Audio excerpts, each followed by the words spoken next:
Yeah, that's what I'm doing right now, sir. Ah, I think we are live now. okay. I just want to be sure that I am not off network. Okay. Okay. Yeah, good evening and good day, everyone. So you're welcome to another edition of HISF, so which is a platform that actually guide people on how to apply for scholarship, both internationally and locally. So here with me, my name is Raji Wasil. Here with me, I have the Mr. Sharif Olabisi Ogunyemi. So I will just read a brief profile about Mr. Sharif Olabisi. Mr. Sharif Olabisi is a Nigerian biochemist and researcher currently. He is currently doing his postgraduate study in Brazil, and he is a recipient of a prestigious scholarship from KPIS with academic placement at the Federal University of Catalan and Sao Paulo State University. And his research focus is on natural product chemistry. And going by his profile, he earned his BTech in biochemistry from Ladoke Akintola University of Technology, that is LAUTECH, and hold his MSc in biochemistry with distinction from University of Lagos. Mr. Sharif has 5 research publications with additional manuscript that is under review, and his work has spanned through natural products, toxicology, and drugs discovery. He is also a very dedicated mentor, actively guiding students towards fully funded scholarship opportunity worldwide. So I have with me now, please join me in and welcome Mr. Sharif Olabisi. Thank you very much. We are very pleased to have you here, sir. You have the floor now, sir. Thank you very much, Scholar Raji. Good day, everyone. Thank you for having me at the HISF forum. This is another edition, and I'm happy to be here. So I would like to start by appreciating all the founding members and everyone who has contributed actively to this course. Without taking much of our time, just like I've been introduced, my name is Sharif, and as we all know, this is a mini webinar that is going to focus on study in Brazil for free, a practical guide to fully funded postgraduate opportunities. So, without taking much of our time, I have this roadmap to studying in Brazil for free, which I'm going to run through. And if you have questions, you can have them aside as I explain, so that after the presentation, I can, answer the questions. So to begin with, when we hear about Brazil, what comes to the mind of so many people is, I think, sports. Many people think about sports. Some people think about beaches, different lifestyles. However, we are here to discuss study. So why should anybody be interested in studying in Brazil? Without taking much of our time, the first strong point here, which is going to be a reason for anybody to think about studying in Brazil, is the fact that they have a strong research culture here.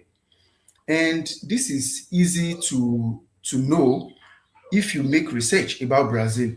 For example, they have a number of uh, Scopus indexed journals here, so many that you can publish your papers in. And then when you look at research outputs, implementation of research in their own community and then globally, you will know that they are doing a lot here. For example, this country produces the largest amount of cotton in the world. They also export the largest amount of meat outside. So the agriculture here is strong, and there are a lot of discoveries. Just recently, about 2 weeks ago, I was reading about a master student at UFES, Universidade Federal Espírito Santo, who discovered a new plant, and the plant is even about to go into extinction. So, to cut it short, they have a strong research culture here, and that should be a good reason for anybody who is really interested in studying here to be here. The second point is that it is important to note that the education here in Brazil is free. Yes, at any level. Public education here is free at any level.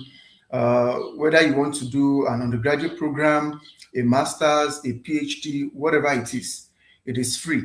And that is an interesting thing. You hardly have this kind of opportunity in so many places. So whether you are a foreigner or you are a Brazilian, the education here is free. The third reason why I think anybody should be interested in studying here is the fact that the healthcare is going to be free for you when you are here. Unlike some other places where you probably would need to have some kind of health insurance, maybe you have to pay from your stipend to do that. In this place, healthcare is free. And that should be a good reason for one to at least that amount that you're supposed to spend on health is going to be something that you can keep.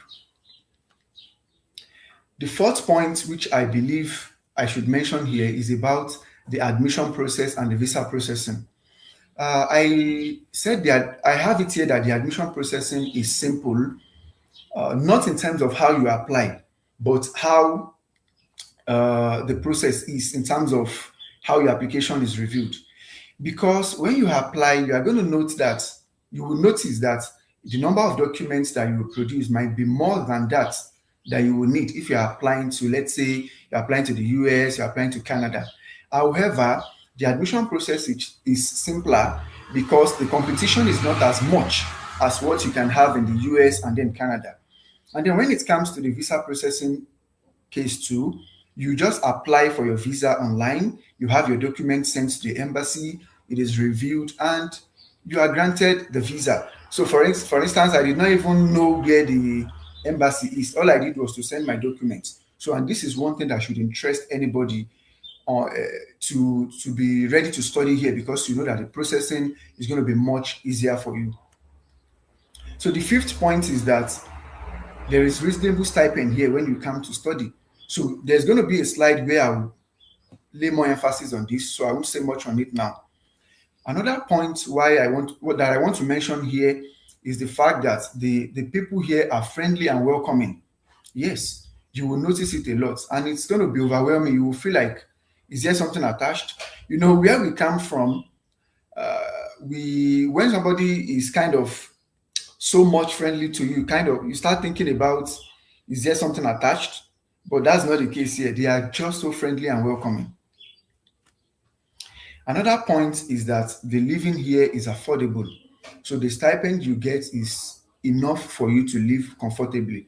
For example, the stipend for the masters is more than 500 reais when you compare it to the minimum wage here in Brazil. So I think it's a good thing to mention too. So you can also have access to free or reduced transportation cost depending on the school. Sometimes it's free. For example, in my school, transportation is free for you to and fro from the school. So then in some other cases too, you might be able to have access to reduced fees when you are moving from one city to the other as a student. Another point is that there is free or reduced meal costs in most of the universities here, which is something good. For example, in my own university, it is even free. It is not reduced, it is free. So, and that makes it an interesting thing. Another point why I think somebody can be here to study is about the language. So this language part, I'm going to talk about it in two ways. The official language here is Portuguese. So that means if you are here studying in Brazil, you have the opportunity to learn a new language. And it will interest you to know that this country has over 200 million people.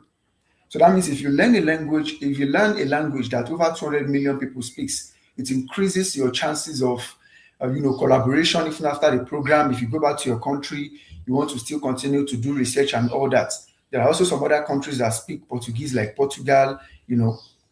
That gives you an advantage of a new language. And secondly, as an English speaking person, when you come here, you have that opportunity to learn easily, because when you go to the library, for instance, you're going to find so many textbooks, of course, will be in Portuguese, but you find some textbooks in English, which makes it easy for you. And then the fact that English, technically is like the language of science. So it makes it easy for you when you come here to easily interact, to learn. You take your exams in English. Even if some of your classes are in Portuguese, there are ways around it. So these are the reasons why I believe somebody should study in Brazil. Another one is that the applications there are free. Most of the schools have free application. There are some schools where you might have application fee, and in cases like that, it's not something that is not affordable. So, but for most of the applications, you don't need to pay any. I did not need to pay any application fee to have a number of admissions there. So, which I believe it's something that should interest anybody and make them interested in studying in Brazil. So, the next thing I would like to discuss would be I want us to understand the Brazilian postgraduate system and scholarships so that if you have a better understanding, we will know how to prepare. So the first point here to note is that Brazil has 2,595 higher education institutions spread throughout the country. And this can be in four categories. You have the universities, you have the federal institutes, you have the university centers, and then you have colleges. All of these have some level of postgraduate programs that they offer, meaning that there are so many options out there, so many schools that you can apply to, and which is something you should know about the Brazilian postgraduate system. The second point is that the programs here at the postgraduate level are in two parts, or can be divided into two parts. We have the lato sensu program, which are basically the professional programs like specialization programs, MBA, and the likes. Then we have the strict sense program, known as the stricto sensu. So this is the academic program that many people, of course, the audience now, I believe this is the program that most of you would want to apply for, masters and PhD by research. So in terms of the duration of the program, for people who are into the lato sensu program, it can take anytime from 6 months to 2 years to cover. And then for the strict sense program, that's the stricto sensu, which is the masters and the PhD that many people will be coming here to do. For the masters, you have 2 years, and then for the PhDs within 3 to 5 years, depending on the mode of entry. There are some schools that can allow you to apply for a PhD with a first degree. I'll get there very soon. So it is important to note that for the lato sensu programs, they are often tuition-based, and scholarships are rare in this case. It is not impossible to get a scholarship here. However, scholarships are rare. So it is important to note all of these points. Now, just like I mentioned earlier, just to re-emphasize again, because we're talking about the Brazilian postgraduate system, so it's better for me to mention this. That's why I want to mention these points. Note that the public universities here are tuition free. All the public universities are tuition free. That means that if you are here in Brazil, you find yourself here in Brazil and you want to study at a public university, it is free. You don't have to pay anything out of pocket. Then the next thing you just need to consider is, okay, the opportunities for you to get scholarship. So, however, for the private universities, they are generally not tuition free. However, it's possible for you to study for free in a private university because sometimes there are some calls for application via some scholarship bodies. So if these scholarship bodies include private universities in their plan, then you will be studying in those private universities for free. I hope this point is clear. I'm going to say a number of things about this later. So for the scholarships that are available here, they are provided by different bodies. And you would see at the bottom of my slide that I have 5 kind of icons there. I don't want to bore you with that, but I will now mention it. So the scholarships are provided by CAPIS, so which is the Coordination for the Improvement of Higher Education Personnel. This body does a lot of things. It evaluates programs, it provides scholarship, and does a number of things in the Brazilian system. I am a winner of that scholarship. I won that scholarship just as mentioned by Scholaraji at the beginning of the webinar. So another body that offers scholarship here is the CMPK, which is the National Council for Scientific and Technological Development. So they also offer a number of scholarships to students on a yearly basis. So, and then there is the GCUB, which is the International Cooperation Group of Brazilian Universities. So a number of Brazilian universities came together, and then they started this scholarship in 2022. So they have a number of students that they bring in on a yearly basis. That's international students to come and study here. And all this points to the fact that they have a strong research culture here, like I mentioned earlier. They have a lot of money that they pump into research to fund students, to fund programs. A lot. Sometimes when you come to the universities, you notice that when you are in some labs, your professor might have, you know, interaction with different company, getting work from them into the lab that you do, and you learn a lot. So this is something I think is interesting. There is also the PEC-PG, which is the Students Agreement Program for Postgraduate Studies. This is also another body that offers a number of scholarships on a yearly basis. All of these scholarships have been won by Nigerians and other people, because I believe it's not only Nigerians that are watching us. A lot of other, you know, students from other countries, from Africa, Mozambique, Angola, South Africa, Ghana. A lot of people are winning all these scholarships. So another one, the last one is the FAPS, which is basically the San Paulo Research Foundation. So this one, they have different type of, they have FAPESB, they have FAPERG, they have FAPEG. All of these bodies have a number of scholarships that they release on a yearly basis. So the next thing is I want to talk about, like I mentioned earlier, I said CAPES does a lot of things. So one of the things they do is that they evaluate the strict sense programs. That's the academic master's and PhD programs. On every 4 years, they evaluate them and they give them a score within 3 to 7. Now, you should note that the higher the score, the more ranked the program is, nationally and internationally. For example, if a program has a CAPI score of 7, it means that that program competes effectively not only within the Brazilian system, but globally. That means there are a lot of international collaborations there. The competition is higher there. They have a lot of research that they do here. You as a student, you have opportunities to do a lot of internship. You know, the more the program is ranked, the higher the demand that they want from the students. And I think this is something interesting. However, we need to note that once a program has a CAPI score within that 3 to 7, you can always apply. It means that the program is ranked, it is recognized. But the higher the number, the more internationally recognized the program is. So maybe I should leave it that way. If people have questions about that later, I can then shed more light on it. And that's because, it's just like, let me just say this about that point before moving on, about that last point. If you look at the universities in Nigeria, for example, and then you look at the ranking, let's say University of Lagos is ranked as number 1, for example, it does not mean that you cannot have a student from maybe, let's say, Adekunle Ajasin University not being the best overall in the year, or not being a person who has the best research. So sometimes you don't look at those ranking alone.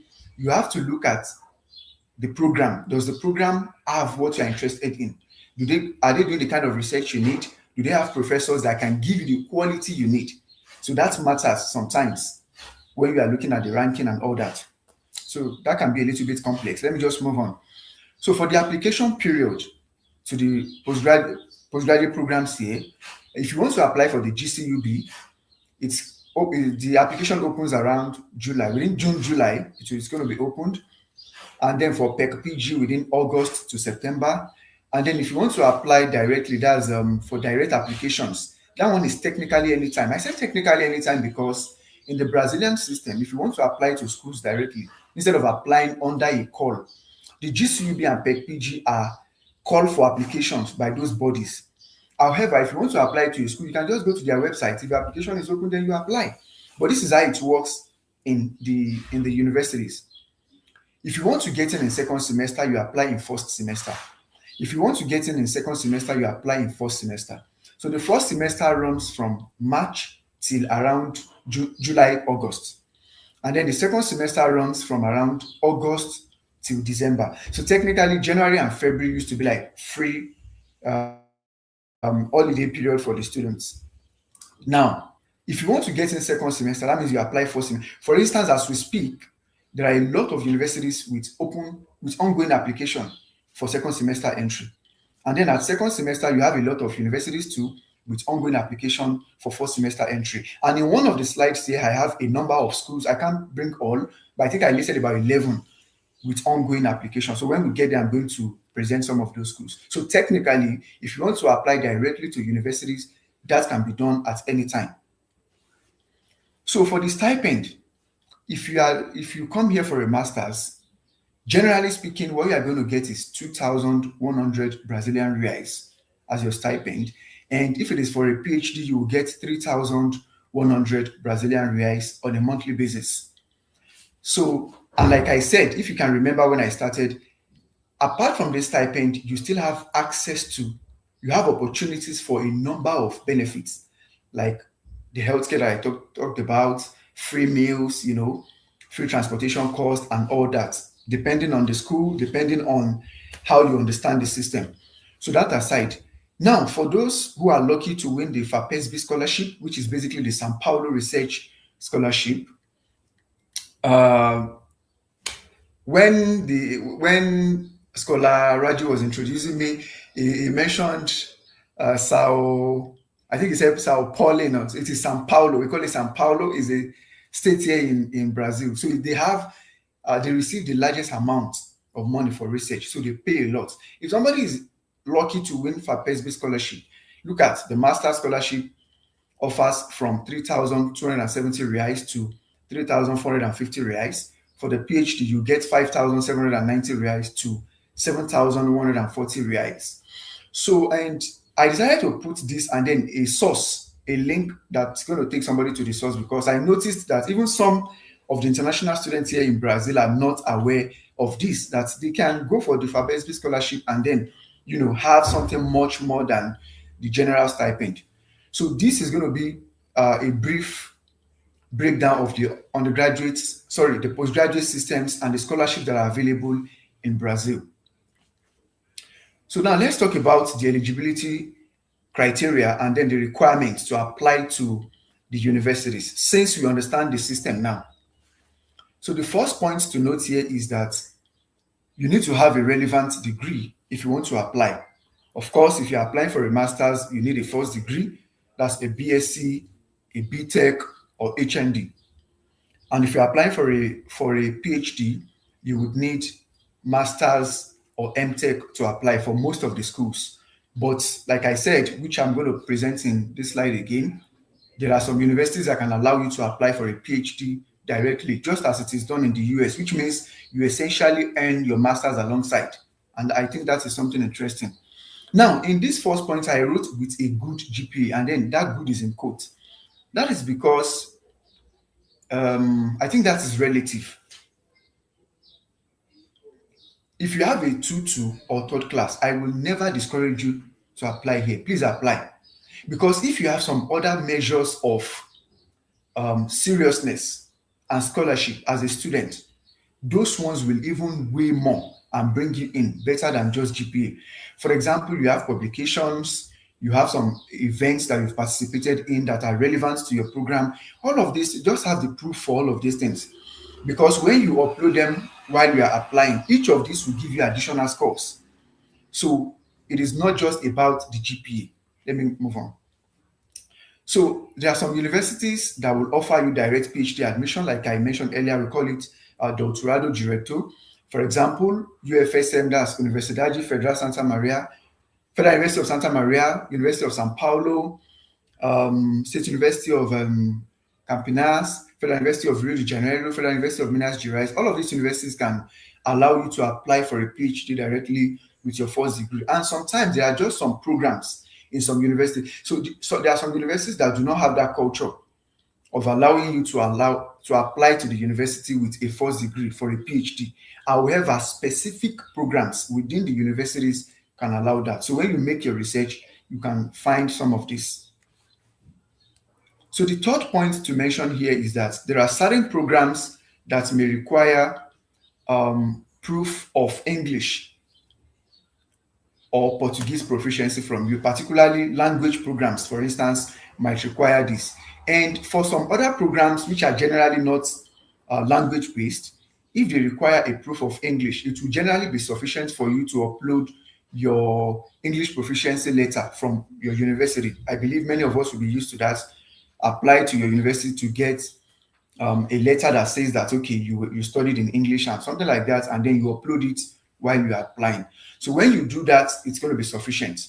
So, and but in cases where, in some cases, very few cases where they specifically ask you to submit an English test, then that means you will have to take an English test. But note all of this. And then here it's important to mention that in some cases, the program you want to study might have Portuguese as the only method to deliver the classes and all that. And then they will still allow you to get in, which means technically when you get here, you will have some a period of time, to learn the language, to be able to understand. And then after you must have understood the language, to some extent, then you can start your classes. I know of somebody in that situation, a Nigerian guy who came for a PhD here.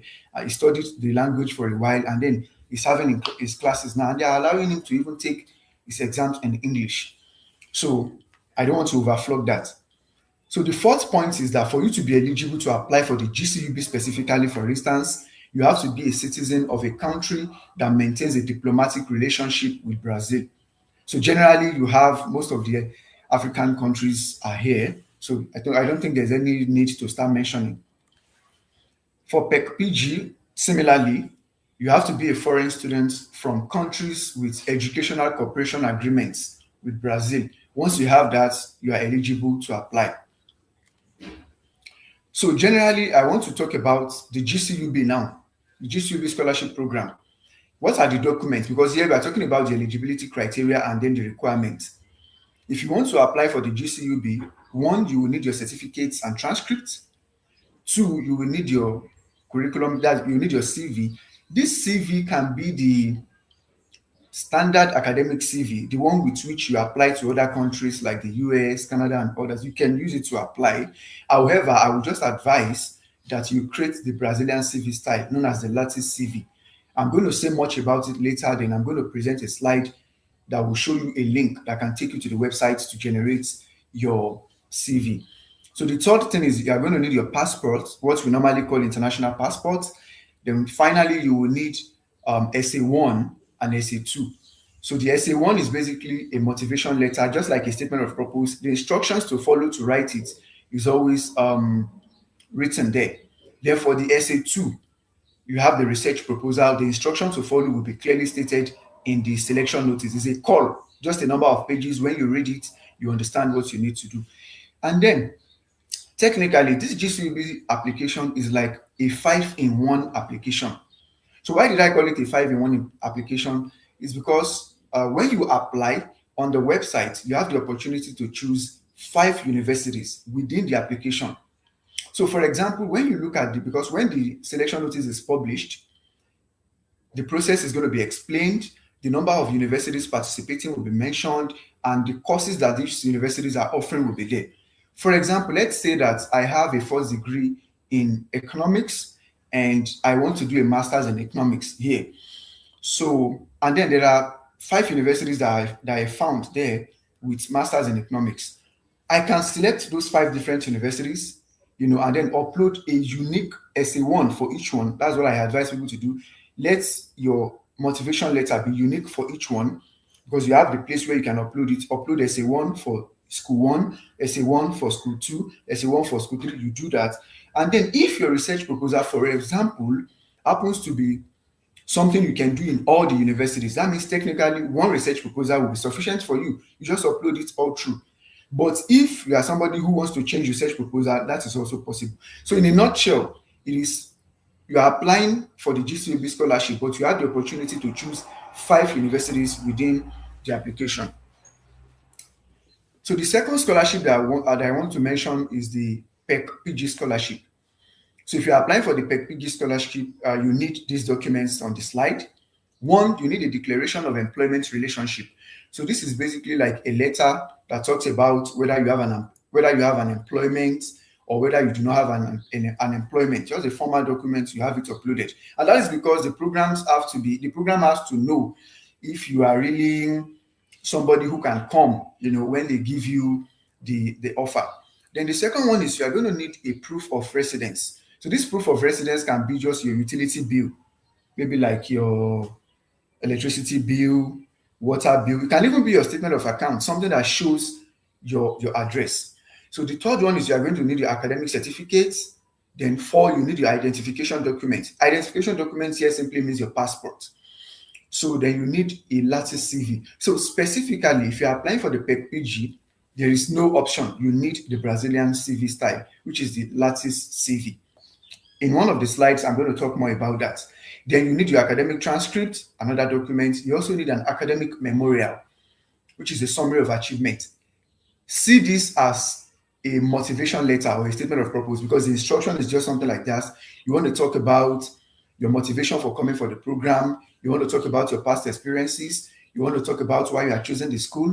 You want to talk about, excuse me, you want to talk about, what you want to do after the program. So that is it. Then finally, you need a research proposal.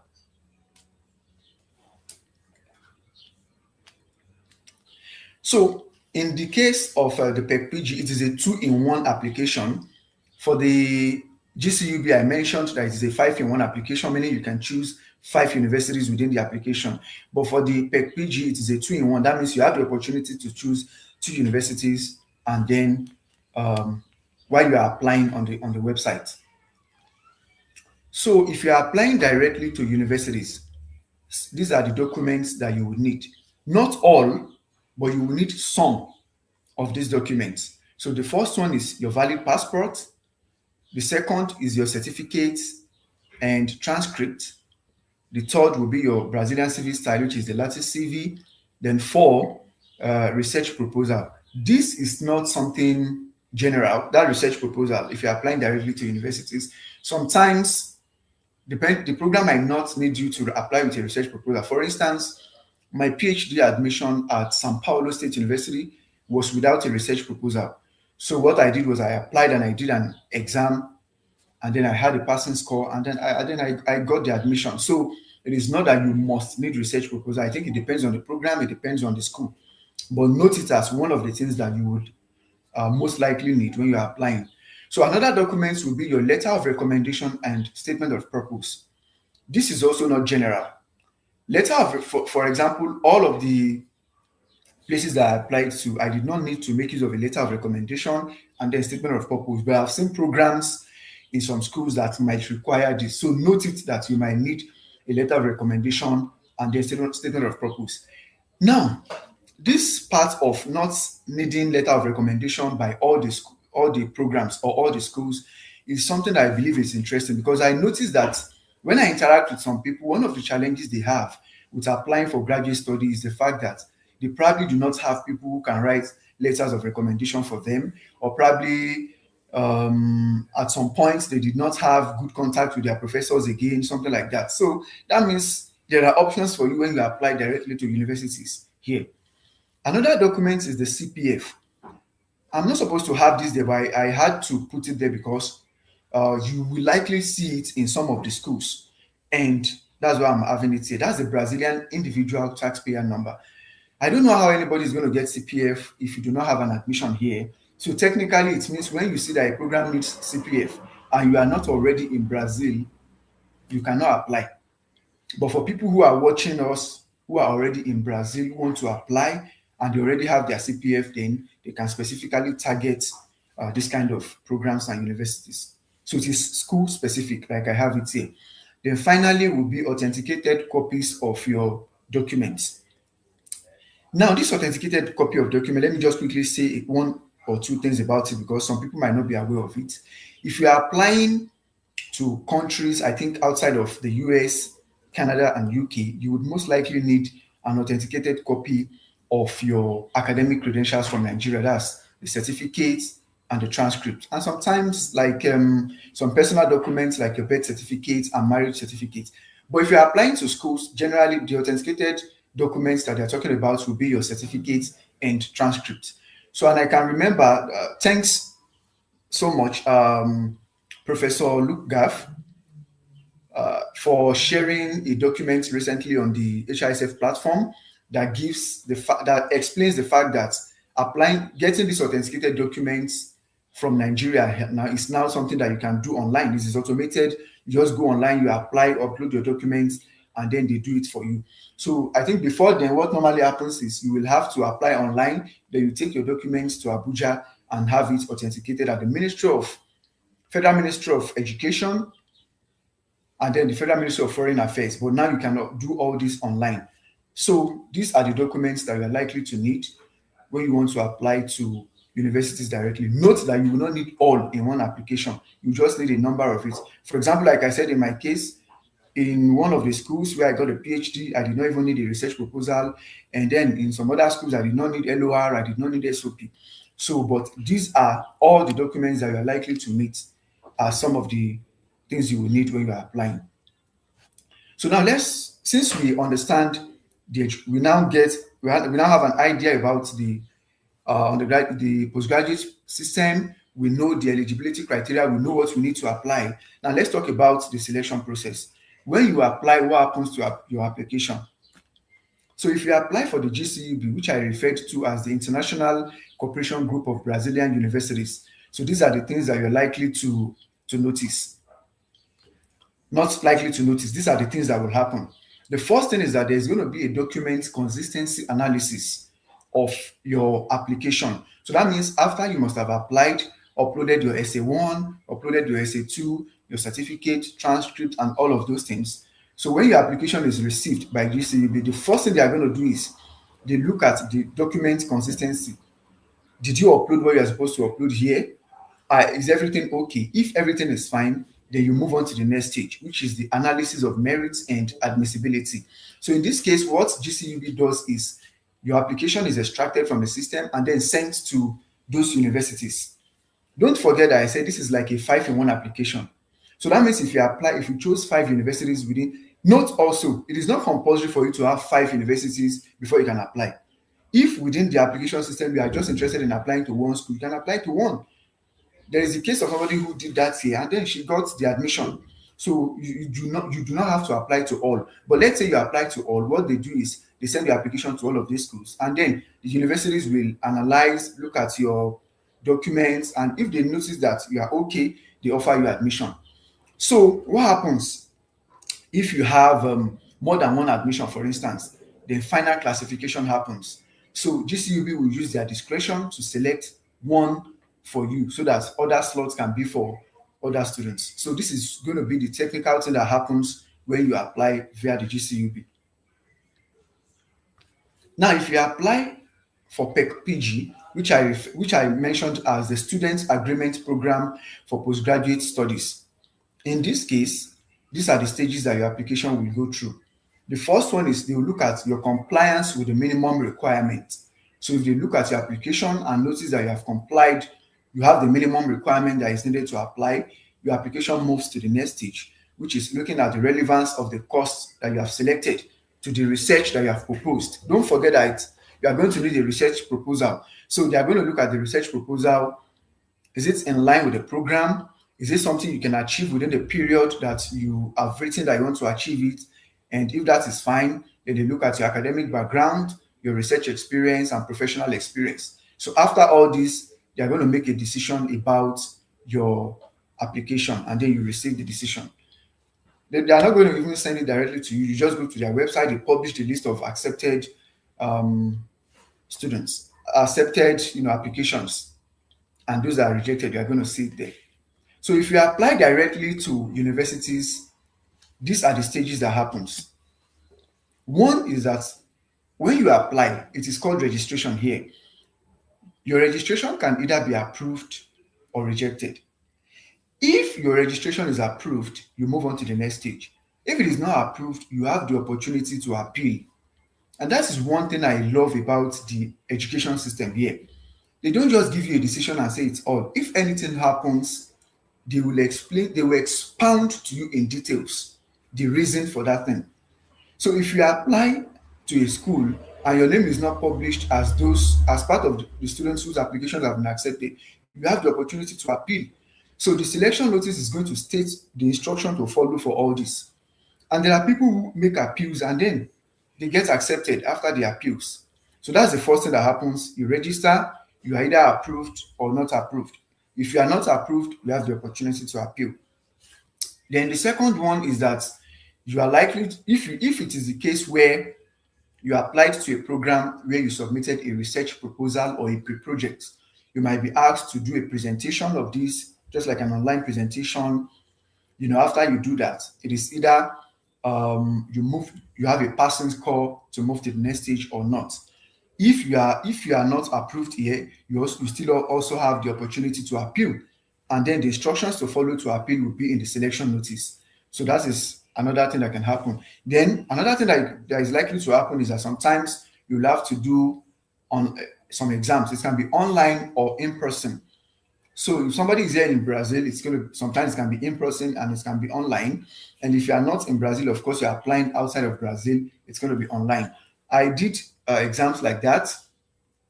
Um, I did exam like that at Sao Paulo State University, and I also did exam like that at Wefikaji, that's Federal University of Catalan. So it's you just do an online exam and then you submit. So there are different ways sometimes it can be like a platform where questions are displayed, you answer, you have your video on, and sometimes it can just be like they send the question to you, and then you just set up your system. They can look at you while you are doing it. They have different ways. There is no one method that all the universities use. But technically, when you do your online exam and you do not have a passing score, you still have an opportunity to appeal. Like I said, for every of the stages, you can always appeal. So the next thing that can happen is that they are going to access your curriculum scoring table.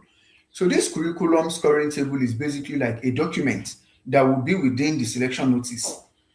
So in most of the cases, they will list a number of things that you should have, and then they will give you columns where you can fill the scores. For example, let's say you have a first degree relevance to the program you want to do. That can be like a score of 10. You will put it there, score 10.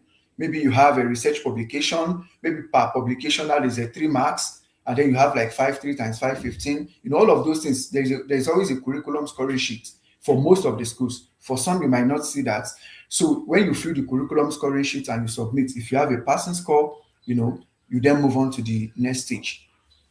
Then another thing that can happen can be like an oral test, interview, or English proficiency test. So all of these stages will have appeal. Note that when you apply directly to universities, I'm not saying all of this will happen. Sometimes one or two of it will happen. Sometimes three will happen. Just something like that. All these are all the things that you are likely to face. You face one or two or three of it when you apply to universities directly.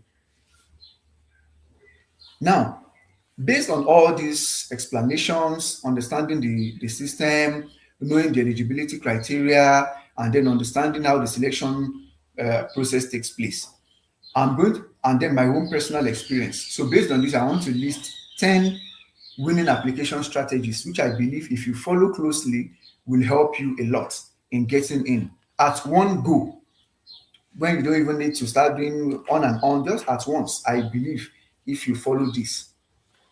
Now, the first point here is that anybody coming for a postgraduate study should know that postgraduate studies are basically about research.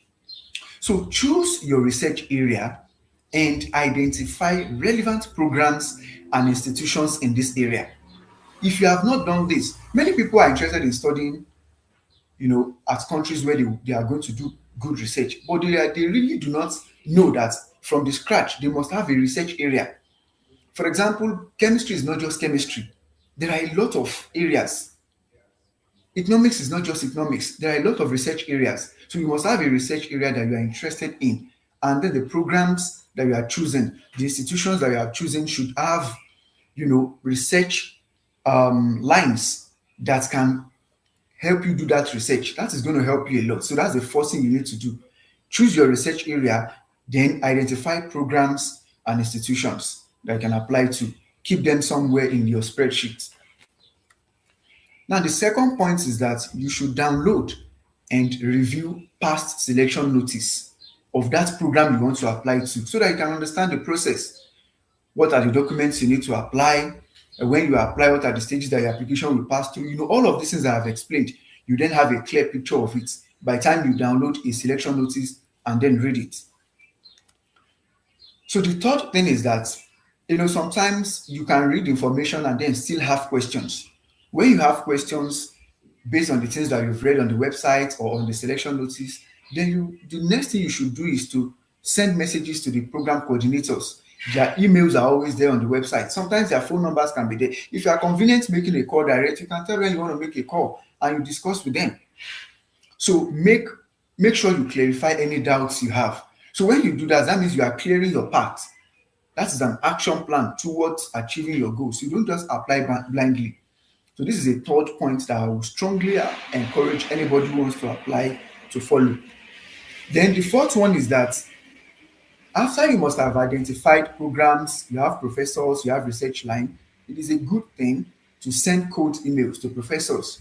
So that when you send emails to them, some of them can say, okay, let's have a chat. It's not a chat, it's like a mini interview. You know, During that chat, you have to tell them about what you are interested in, what you can do. The interesting thing about coming for postgraduate program is they do not expect you to know all. If you know all, then what's the point applying? So the little you know, even if it is just your undergraduate project, package it well, explain it. This is what you have done, this is what you got, this is what you're interested in doing. That is enough. And for most of them, they already have an idea about you already. So by the time you apply, I think things get much better for you. So send cold emails and then prepare for interview anytime professors like that say, okay, can we have an interview? So then the next thing is I'm going to advise anybody who wants to apply to study here to apply to multiple programs because there are opportunities to apply for all this without even paying anything. So why won't you explore those opportunities? The GCUB is there, the PEC-PG is there, which are public calls. And then direct universities are there, which you can just go to any university's website, look at it, okay, they have an ongoing application, they have your program, and then you apply. Another winning strategy would be to have experienced mentors review your application document. So at this point, I'm going to appreciate Scholar Akinwumi Habib. I'm going to appreciate Scholar Professor Lugaf and others who have always, actively assisted people in reviewing their application. And that is also one thing I do too now. So when you have people with experience review your application, they will give you feedback that will improve the quality of that application, and you will have something better when you apply. So when you are just applying, doing everything alone, sometimes you might make some mistakes because you cannot see your own mistakes. It is another person that will see the mistake. So even while you are a student here too, you are studying, when you do some things and you believe you have done it to the best level, you still have to show it to colleagues, show it to professors so that the mistakes you cannot see, they can also see it. So I would encourage anybody who is really ready to study here to have people who can help them review their application. So another winning strategy would be to increase your visibility on academic and research platforms. Because one of the things that will likely happen sometimes when you apply, a professor can just go online and then put your name there. When you type your name on Google and then they search, it shouldn't be that you just see some pictures on TikTok, some enjoying lifestyles, and they are not seeing something about maybe your research, the things you are doing that will make it easy for you to come here. So it's better that you open an account on LinkedIn, you have an account on Google Scholar, ResearchGate. All of this will show that you are truly interested in research. So, like I mentioned earlier, when I was mentioning one of the points, you should create a well-structured spreadsheet that you can use to track your application so that you don't forget, okay, I have seen 10 schools, you have a list of the 10 schools. This is when the application is going to open, this is when the application is going to close, this is when I'm supposed to upload this document. When you have all those things well listed in a spreadsheet, you can have it like a mirror that you look at every day. Okay, this is the next action, this is the next action, this is what I'm supposed to do. That means you are applying like a person who is aware of the process. So another winning strategy would be that you should authenticate your documents early enough at the Ministry of Education and Ministry of Foreign Affairs, because like I said, some of the universities might want you to apply with an authenticated document. So that means in that kind of a case, if you already have your documents authenticated, your own chances might be more, because many people will be applying outside of Nigeria, might not see the need to authenticate their document. They'll just be like, let me apply. But if you are now specifically targeting schools where they need your authenticated documents, that means there will be fewer number of people that will apply. And then the fewer the number of people that apply, the higher the chances that you will get in. Then Then the final one is going to be that you should learn how to use certain tools that are required for the application process. In order not to take much of our time, because I can see we don't have much time any longer. So what I'm going to do is that in one of the slides, I will show all of the tools that you will need while you are applying. So 10 common mistakes that you should avoid when you are applying. Number one is that you should not submit an incomplete lattice CV. This is something that happens to a number of people. Secondly, is that some people submit an incomplete curriculum score sheet. The one that I was mentioning, that you need to have scores for some of the things you have achieved in your CV. So note all of this when you are applying. Make sure that all your documents are complete before you submit them. Then the third one is that some people fail to attach the supporting documents for the claims they have made in their lattice CV. For example, if you say you have attended a conference, you did a particular seminar, you have so and so publication, evidence of all these things have to be put together while you are applying, and you have to upload it. So if you do not do that, that might be a problem when you apply. It will be a problem. So the fourth point is submitting a weak research proposal. Of course, when you reach out to mentors who have experienced in all of these things, they can tell you what you need to improve and all that. Number five, ignoring deadlines and selection timeline. Once you have your spreadsheet, you can easily track the process. Number six, failing to obtain a letter of acknowledgement of supervision when required. Sometimes when you apply to some program, very few programs, specific programs, they might say that you need a letter of acknowledgement of guidance from the professor that you want to work with while you are applying. So what that means, technically, before you apply, you need to send a cold email to the professor, have an interview with the professor. If the professor is fine with you, the professor can then give you the letter, then you upload it while you are applying. Giving you the letter does not mean you are automatically here. It means that the professor acknowledges the fact that you want to work with them, and then if you get in, they already know you, they are ready to work with you. Then another thing is submitting a generic statement of purpose when a statement of purpose is required. So this is also going to be a problem for your application. So ignoring language requirements can also affect, is one of the things. Some people just apply without looking at what is the language requirement for this program. So that's why you need to have clarity about all these things before you apply. So some people also focus only on public calls. That is, they just apply for GCUB, apply for PG, and they sit somewhere. No, look at the direct universities, apply for all of these things. Since you have the opportunity to apply for many of them for free, do that to increase your chances. Then finally is that there are some people who treat interviews casually. Whether the interview is the one slated for the program after you have applied, or the interview that the professor you sent an email to says, okay, let's have a chat. Take it seriously and prepare well. So like I said in one of my slides, I'm going to mention the beneficial websites and links that we need when we are applying. So one of it is that, when you go to the website, it's going to be in Portuguese because the official language here is Portuguese. Excuse me.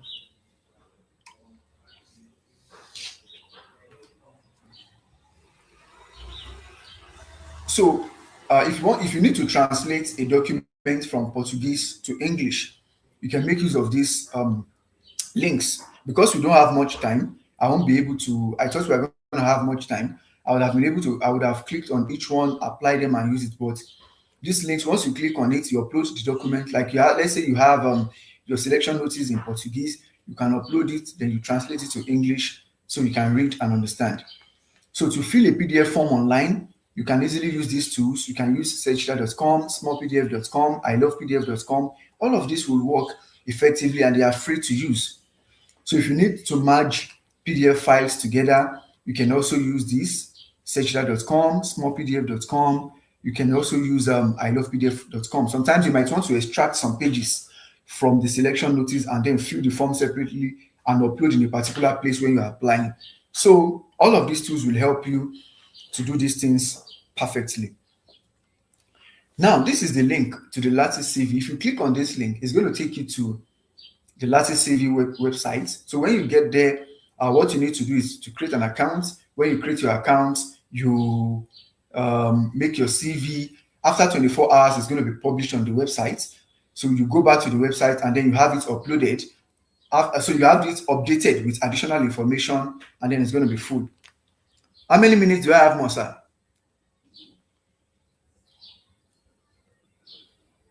Actually, I was told it will be a 40-minute webinar, but I think we've used more than 40 minutes. Oh, Yeah. okay. Let me quickly round up. Okay, sir. So this is the link for the GCUB. Just click on it, you get all the information you need. So this is the link for the PG. You get all the information from that. So these are the links that can help you navigate directly to the website of the Federal Ministry of Foreign Affairs and Education in Abuja, so that you can get details about how to authenticate your documents. And this link takes you directly to all the top public universities that you have in Brazil, so that you can start looking. That gives you like a list of all the universities directly, and then you can start exploring them. So this is going to be, let me quickly run through this.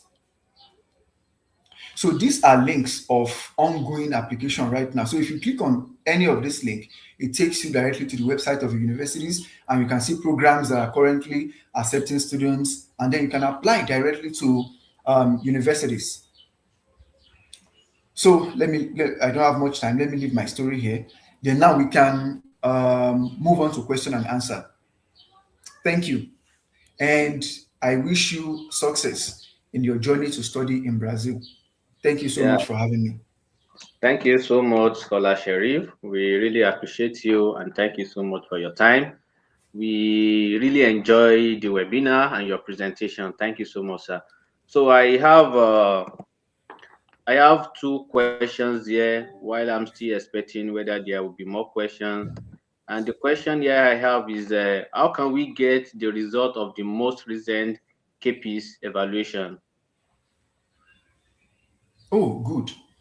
The easiest way to get the results is to look at it from the website of the program.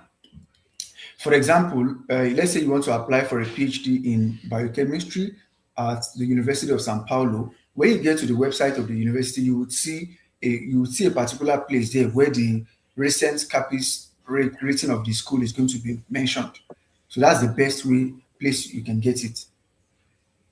And sometimes an additional way to get it is you can even send a message about that to the program coordinator that you want to know about this. They're going to answer you. So these are ways to know about that. Thank you. All right, thank you, sir. Another question that we have here is there any application fee for applying in Brazil? Does it require any application fee or do you have to make any payment for the application? Okay. Like I mentioned during the discussion, applying for GCUB is free, where you have the opportunity to choose 5 universities within the same application.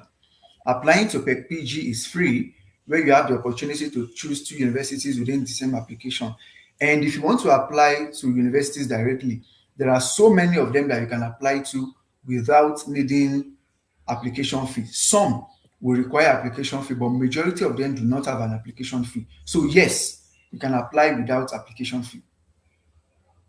All right, thank you. And the last question, sir. You mentioned something about getting an acknowledgement letter from the potential supervisor. Do someone need to get a supervisor before applying, or it is after the application has been approved, then you now check the school website and see the lecturers that are available there, sir? Okay, thank you, sir. This is a very good question. Now, this is how it happens. The selection notice gives the A to Z details about the program. So for all the programs, when you look at the selection notice, the professors that are accepting students and in the research line they will be accepting students will be clearly mentioned.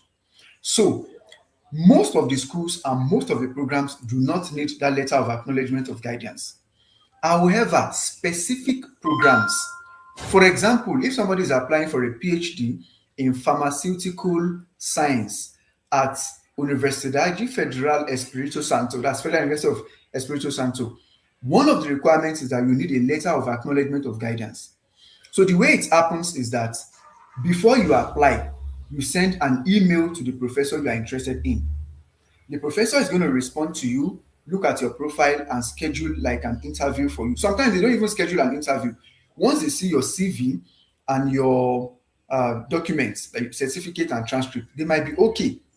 oh, this person is a potential student, then they will give you, they send that letter to you. So then you upload that letter while you are applying. So it is not that you have to get an admission and then start looking for professor. No. Once you get your admission, you have gotten it, then your scholarship comes with it. I don't know if I've answered that question or there's still a part that I've not answered. Yes, I think you've answered it, sir. Sorry, sir. I think I'm getting some other questions there, which I will just put them together. Someone asked that he applied last year for GCUB, but unfortunately he was not selected because he found out that he used his NIN in place of passport. So he's now asking whether that can be the cause of not being selected.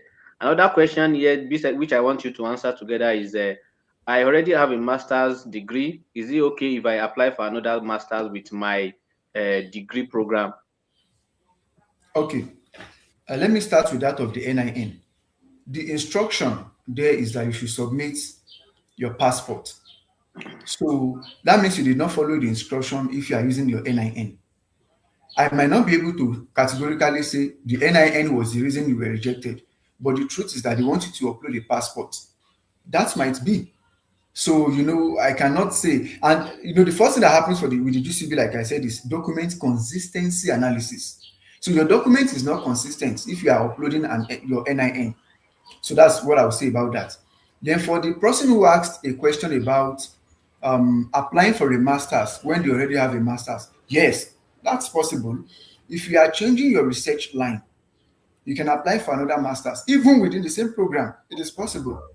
So what matters is that you have a genuine reason. You cannot have a master's in, let's say, chemistry with concentration in, let's say, natural product chemistry already, and then you are applying to the same program again. It looks somehow. So, but if you are changing your research line, maybe you are going to analytical, you are going to some other areas, it's not a crime. You can apply. Yes, it happens, and people get, accepted there. Okay. Thank you. Thank you so much. And sorry, please, the last question for today. What is the minimum CGPA to apply for PhD? And does it require English proficiency to apply? Minimum CGPA, no one can say. Why? The universities don't mention this. Most of them don't mention, except specific programs. But what I would say is that once you have your undergraduate degree with you, whether you have a 2-2 upward, you can apply, even if you have a third class, provided that you have some other measures of excellence. You have publications, you have some other things, you can apply. This program applying here is not CGPA based. I understand why this question is coming up, and that's because there are some countries and some schools in many places in the world that one of the requirements is the GPA. Once you don't have it, you are off. That is not the point here. So whether you have that or you don't have it is not a problem. You can apply with whatever degree you have. And once you have some additional things you can put together. Sorry, sir. The second question you had, it was two. Yeah, it's about English proficiency. Okay. English proficiency is not a general requirement. In my case, I did not need any English proficiency for all the schools that I explored. Note that. So if a program needs you to submit an English proficiency um, test, as a Nigerian or as somebody applying from an English speaking country, what you need is basically that letter that you can get from your university to prove that you studied in English. Simple.